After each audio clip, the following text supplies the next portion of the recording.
Hey everybody, and welcome to my N5 series on the SP404 mk2, where I cover a topic in about 5 minutes. Shader Dice Block writes in and asks for some examples of what I meant about a backup video I did a while ago in relation to some destructive work that you might do. What types of things are destructive? And what I mean by that is something where you're actually editing a sample permanently and you won't be able to restore from that change. So if I give you an example, I've got a kick right here. Sounds a little toasty, but we'll turn it down. Anyway, if I hit start and end, we can see that this kick has plenty of white space after the tail, and it doesn't have like anything that I really necessarily need after this. I was probably just sampling it and being lazy. And if I want to get rid of this white space, I can come in and go normalize. I'm going to do it. Like it doesn't bother me to, whoops, truncate, operation complete. There you go. So now we see that we don't have as much white space on the tail, and I can't come back from that. So I can't bring that white space back. And the reason why you might actually want to do this is like I've got this here. Let's say I got this loop that I put together and I just want this kick. Again, if I go do the truncate, I'm going to now be missing out on the rest of this content here. So frequently I will record a whole bunch of hits and I don't necessarily know which one I want to keep, or maybe I also want to come back later and maybe revisit the sample and pick out like some different things out of it. This will frequently happen when you're recording off of like a record or cassette or YouTube or whatever. You're just getting a long chunk of content and you're not sure what you want to work with. So like, let's say I want like just this end here.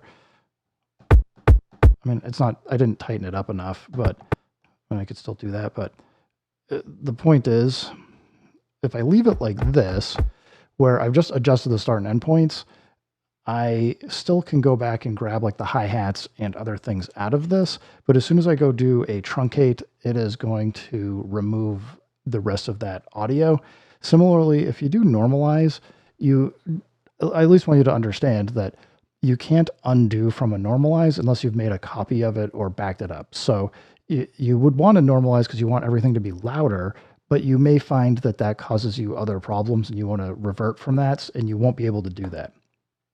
Emphasis is another one. It does, it makes the high end, it accentuates it a little bit. So if you go do emphasis out of the start and end menu, it will make that change permanent. Similarly, and I don't know if I talked about this that much, but if I go shift, start and end and get into chop mode, I've got this bunch of drum hits that I had done. So this drum loop, if I go auto mark, it doesn't matter what I do here, but if we don't want time division, we want level. So I'm going to say, okay, I could come in, I could take these, I could export these chops and overwrite the sample that's on pad 16 and a bunch of other ones. Again, I may want to do that, and because I don't want the content that's sitting there anymore, but once I've taken and overwritten these chops on top of the existing pads, it's gone. So I'm not saying what's the right or wrong thing to do. You may want to remove them. You may not want them anymore, and it's fine to delete them. I mean, doing the delete and then picking one of these pads, that's going to be a destructive activity as well, because you're deleting it, you just can't get it back. So it's just one of those things that just to keep in mind that, if you get a backup, if you're like, I don't know if I want this around or not, just take a backup or go export your pads. It's completely fine to do. Yeah, it's going to take up some space on your SD card, but it will at least give you that opportunity to go back if you need to. The more comfortable you get with the system, the more likely I'd say you're not going to care if it's destructive or not. Most of the time, like you'll know when it's the right time to do a backup or make a copy of a pad. So that's why I've usually just said, like, you want to be careful with how you're operating some of these things or what you're doing. And if you're unsure, just take a backup or export stuff. It's not going to hurt you other than just taking a little bit of time. Anyway, thanks for the question. And everybody, thanks for stopping by. Keep making music. Keep having fun. Remember, if it sounds good, it is good. And peace.